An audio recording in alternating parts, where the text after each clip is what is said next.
السلام علیکم، welcome to 360 stories YouTube channel. جنہوں نے ہمارا چینل سبسکرائب نہیں کیا وہ پلیز کر لیجئے تاکہ ہماری آنے والی نیو ویڈیوز کا نوٹیفیکیشن آپ کو بار بار مل سکے۔ ڈر، جب دل میں ڈر پیدا ہو جاتا ہے تو انسان بزدلی کی جانب مائل ہو جاتا ہے اور منفی سوچ انسان کو شرمسار کر دیتی ہے۔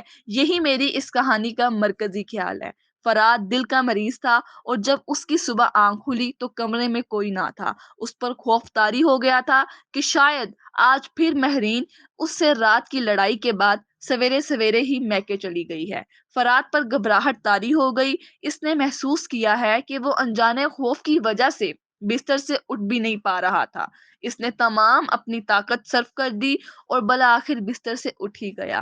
اس کا سر بہت سے اندیشوں کی وجہ سے پہلے ہی چکرا سا رہا تھا۔ جب اس نے دروازے کو کھولنے کی کوشش کی تو وہ کھل ہی نہیں پا رہا تھا۔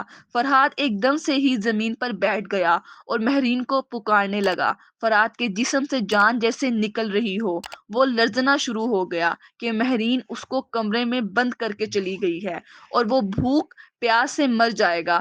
کسی کو دنوں تک خبر نہیں ہوگی۔ فرحات کو اپنے بچپن سے آج تک سب کی باتیں یاد آ رہی تھی۔ فرحات سوچ رہا تھا کہ آج اس کی موت واقع ہو جائے گی اور کبھی مہرین سے بے وفائی کا بدلہ نہیں لے پائے گا۔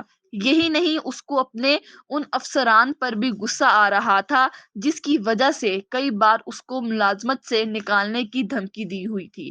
وہ اپنی ملازمت بچانے کے خوف سے سچ نہیں بول پایا تھا۔ فراد نے دل ہی دل میں مہرین کو کوسنے دیے تھے کہ وہ اذیت ناک موت کے لیے ذرا سی بات پر چھوڑ گئی، حالانکہ وہ تو اس سے بہت محبت رکھتا تھا، مگر وہ اپنی ضدی فطرت کی بدولت اس سے لاپرواہی برتنے کا مظاہرہ کرتی تھی۔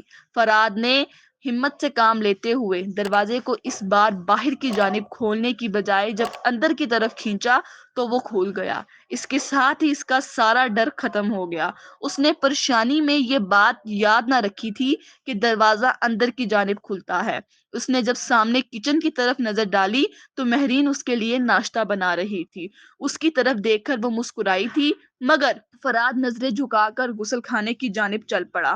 اس کی اب اتنی سکت نہ رہی تھی کہ وہ مہرین کی نظروں کی تاب لا سکتا۔ وہ ٹھنڈے پانی کو چہرے پر ڈال کر اپنے خوف کو دھونے لگ گیا۔